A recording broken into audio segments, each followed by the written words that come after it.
नमस्कार। बिहार से खास खबर लेकर हाजिर हूं मैं सर्वमित्रा। बिहार चुनाव से पहले आज एक बड़ा उलटफेर हुआ है। आरसीपी सिंह की पार्टी आशा और प्रशांत किशोर की पार्टी जन स्वराज, इन दोनों का आज विलय हो गया है। आशा, जिसका पूरा मतलब है आप सबकी आवाज, ये आरसीपी सिंह ने पार्टी बनाई थी जब उन्होंने बीजेपी को छोड़ा था, और इससे पहले आरसीपी सिंह जेडीयू को भी छोड़ चुके हैं। आरसीपी सिंह एक जमाने में नीतीश कुमार के काफी करीबी थे, और प्रशांत किशोर भी कितने करीबी थे नीतीश कुमार के, ये बताने की जरूरत नहीं है। 2015 को चुनाव हम सबको याद है, जिसमें प्रशांत किशोर ने नारा दिया था कि अब की बार नीतीश सरकार और बहार में बहार है, नीतीश कुमार है। ये सारे नारे जिनको लेकर काफी लोगों में रोचकता भी पैदा हुई और लोगों को बड़ा अच्छा लगा इस तरह के नारे सुनना। और नीतीश कुमार के लिए जिस तरह से पूरा कैंपेन प्लान किया था प्रशांत किशोर ने, तो नीतीश कुमार की सत्ता में वापसी हुई थी। और नीतीश कुमार के साथ रहते हुए प्रशांत किशोर उनकी राजनीति को बहुत अच्छे से जानते हैं। लेकिन फिर ऐसा क्या हुआ कि प्रशांत किशोर ने जेडीयू छोड़ दी, अपनी पार्टी बना ली अभी, और अब उन्होंने जेडीयू के ही एक पुराने सहयोगी आरसीपी सिंह को अपने साथ कर लिया है। बिहार की राजनीति में चुनाव से पहले इन दोनों का एक साथ आना, अभी दोनों की राजनीतिक हैसियत देखा जाए तो बहुत ज्यादा नहीं है। दोनों का कोई राजनीतिक कद उस तरह का नहीं है जितना बाकी नेताओं का है। लेकिन इसके बावजूद इन दोनों नेताओं का साथ में आना, ये माना जा रहा है कि नीतीश कुमार को हटाने के लिए बीजेपी ने एक बड़ा, बहुत ही गंभीर किस्म का खेल रच दिया है। और ऐसा खेल जिसका कोई अनुमान नीतीश कुमार शायद नहीं लगा पाए, और अब उनको ये भी शायद ना समझ में आए कि वो किस तरह से इस खेल की काट ढूंढेंगे। दावा तो वैसे ये किया जा रहा है आरसीपी सिंह और प्रशांत किशोर दोनों की तरफ से कि हम एनडीए को सत्ता से हटाने के लिए आए हैं, और इसके साथ साथ वो महागठबंधन का भी विरोध कर रहे हैं। लेकिन एनडीए का, बीजेपी का खास तौर पर विरोध कर रहे हैं दोनों नेता।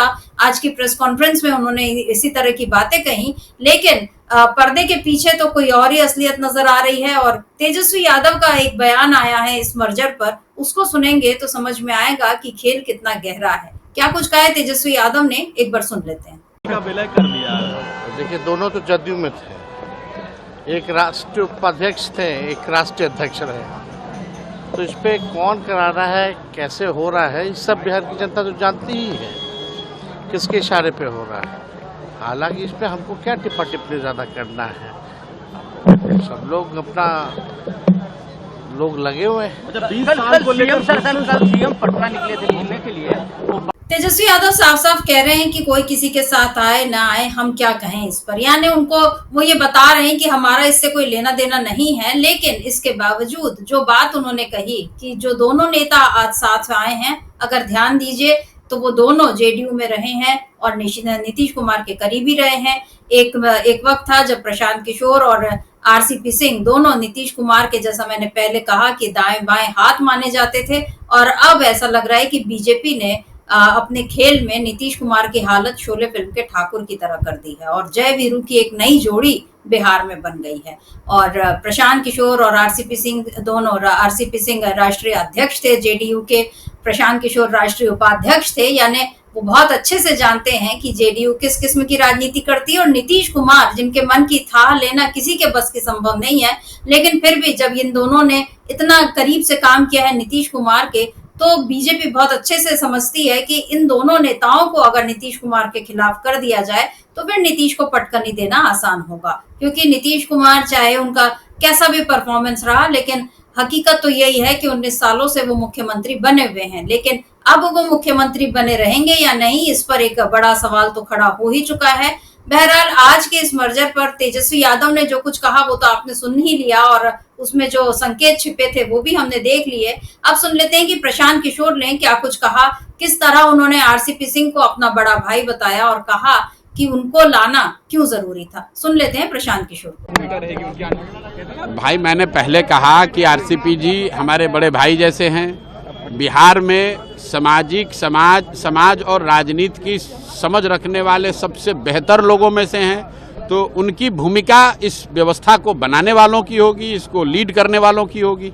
तो प्रशांत किशोर ये कह रहे हैं कि आरसीपी सिंह उनके बड़े भाई के समान हैं और वो इसको एक बिहार के लिए जरूरी बता रहे हैं। वहीं आरसीपी सिंह ने भी एक जो बयान दिया है उसमें उन्होंने बताया है कि मैं और पीके, हम दोनों जितना अच्छे से बिहार को जानते हैं उतना कोई नहीं जानता। क्या कुछ कहा है आरसीपी सिंह ने, इसको भी सुन लेते हैं। आपकी पार्टी आशा थी, क्या कहेंगे अब आगे, क्या आप लोग की भूमिका होगी जनसुराज पार्टी में?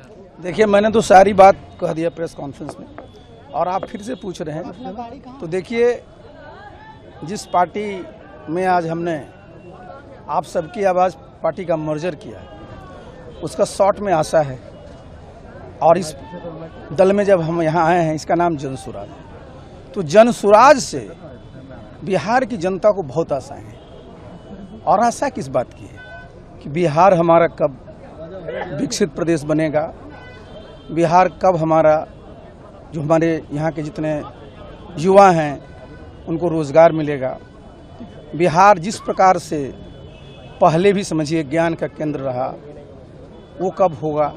तो जब हम लोग मिले हैं ना, तो हम सब लोगों का लक्ष्य कोई छोटा नहीं है, बड़ा सोचते हैं, और बिहार का बहुत अद्भुत इतिहास रहा है। आने वाले चुनाव, ये चुनावी साल भी है, तो चुनाव में क्या लगता है कि जनसुराज पार्टी का क्या आगे चुनाव? अरे बहुत अच्छा रहेगा।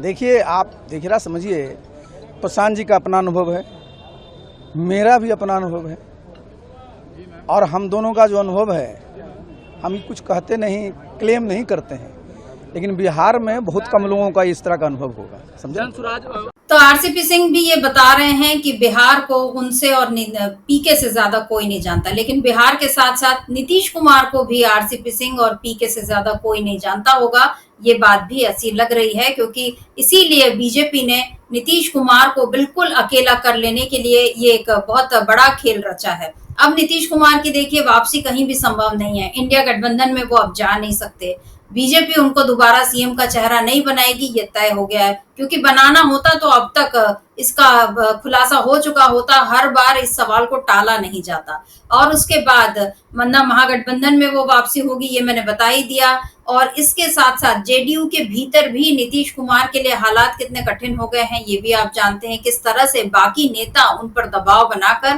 काम करवाते हैं। और जैसा अभी जो सरकार जिस तरह से चल रही है, जिसमें सम्राट चौधरी और बाकी जो बीजेपी के नेता हैं, उनकी अपनी मर्जी चलती है। कल जो जिस तरह से गया और गयाजी वाला प्रकरण हुआ था, इस बारे में मैंने आपको बताया ही था कि नीतीश कुमार की मर्जी हो या ना हो, लेकिन अब उनको बीजेपी के नक्शे कदमों पर या उसके आदेशों पर चलना पड़ेगा, ऐसा लग रहा है। और अब बीजेपी ने नीतीश कुमार को इतना लाचार बनाने की पूरी तैयारी कर ली है कि नीतीश कुमार बिल्कुल अलग थलग पड़ जाए और उनकी राजनीति पर पूर्ण विराम लग जाए। ये खेल नीतीश कुमार के साथ बीजेपी ने खेल दिया है। ये आज के इस मर्जर से ये बात और खुलकर सामने आती है। बहरहाल प्रशांत किशोर का मैंने आपको बता ही दिया कि कैसे उन्होंने नीतीश कुमार के लिए पूरा कैंपेन तैयार किया था और कितने वो करीबी रहे थे। उधर आरसीपी सिंह भी एक जमाने में वो आईएएस ऑफिसर रहे हैं, नीतीश कुमार के करीबी थे, काफी खास उनके अफसर थे। उसके बाद जब उन्होंने पॉलिटिक्स ज्वाइन की तो जेडीयू के चुना और जेडीयू ने भी उनको पर्याप्त सम्मान दिया, राष्ट्रीय अध्यक्ष बनाया, केंद्रीय मंत्री भी बनाया। लेकिन उसके बाद जब जेडीयू को तोड़ने के आरोप आरसीपी सिंह पर लगे तो इससे वो दुखी होकर उन्होंने जेडीयू छोड़ दी और उसके बाद वो बीजेपी में चले गए। लेकिन बीजेपी में जब नीतीश कुमार यानी एनडीए में जब नीतीश कुमार की वापसी हुई तो बीजेपी में आरसीपी सिंह को किनारे करने की तैयारियां शुरू हो गई और आरसीपी सिंह ने ये देखा तो फिर उन्होंने बीजेपी भी छोड़ दी और उसके बाद उन्होंने आपकी आवाज, ये जो आप सबकी आवाज आशा, इस पार्टी का इन्होंने गठन किया। लेकिन अब वो जानते हैं कि चुनाव का वक्त है तो ऐसे अकेले पार्टी का गठन करके उनका कोई बहुत बड़ा वो खेल नहीं कर पाएंगे, तो इसीलिए अब उन्होंने प्रशांत किशोर को ज्वाइन किया। प्रशांत किशोर अभी पिछले कुछ समय से जिस तरह से वो बिहार में यात्रा निकाल रहे हैं, चाहे बीपीएससी अभ्यर्थियों का जो आंदोलन है उसमें प्रशांत किशोर सामने आए, भले ही उन पर सवाल उठे लेकिन प्रशांत किशोर हर जगह अपनी प्रेजेंस दिखा रहे हैं। और उनका ये कहना है कि नीतीश कुमार से उनका कुछ मनभेद वैसा नहीं था, लेकिन जब उन्होंने सीआरआर और माफ कीजिए सीएए और एनआरसी पर जब उन्होंने जेडीयू ने साथ दिया बीजेपी का, तो इस बात से प्रशांत किशोर उनको अच्छा नहीं लगा और उन्होंने जेडीयू से किनारा कर लिया। तो प्रशांत किशोर की भी अपनी आइडियोलॉजी जो है वो बता रही है कि बहुत कोई पुख्ता वो नहीं है, जिधर दिखता है कि हवा का रुख है उधर प्रशांत किशोर होते हैं और कुछ ऐसा ही हाल आरसीपी सिंह का लग रहा है और नीतीश कुमार के लिए। लेकिन अब ये सबसे बड़ी समस्या ये हो गई है कि ये हवा का रुख भांप कर सारे लोग तो एक किनारे हो रहे हैं लेकिन उनको अकेला छोड़ दिया गया है। बिहार में एक बड़ा सियासी भंवर जैसा नीतीश कुमार के लिए तैयार हो गया है, जिसमें उनको अंदर अंदर खींचा जा रहा है और नीतीश कुमार समझ ही नहीं पा रहे हैं कि इस भंवर से वो कैसे निकले, क्योंकि अब उनके पास हाथ पैर मारने के लिए भी बहुत ज्यादा वक्त नहीं बचा है। ऐसे में तेजस्वी यादव ने जो ये कहा कि किस तरह से जेडीयू के दो पुराने लोगों को अलग किया गया और अब वो दोनों एक नई पार्टी, मतलब दोनों की पार्टियां अब एक हो गई हैं, तो ये सब किसके इशारे पर हो रहा है ये समझना कठिन नहीं है। तो बहरहाल बिहार की राजनीति अब काफी दिलचस्प होती जा रही है। आज का ये जो मर्जर है, प्रशांत किशोर का ये जो नया दांव है, या कहें कि बीजेपी का ये जो नया दांव है, ये आगे और क्या रंग दिखाता है और किस तरह नीतीश कुमार क्या कोई नया खेल करते हैं, किस तरह वो अपनी कुर्सी बचाते हैं, ये देखना दिलचस्प होगा। तो आज के लिए बस इतना ही। नमस्कार, मैं सर्वमित्रा।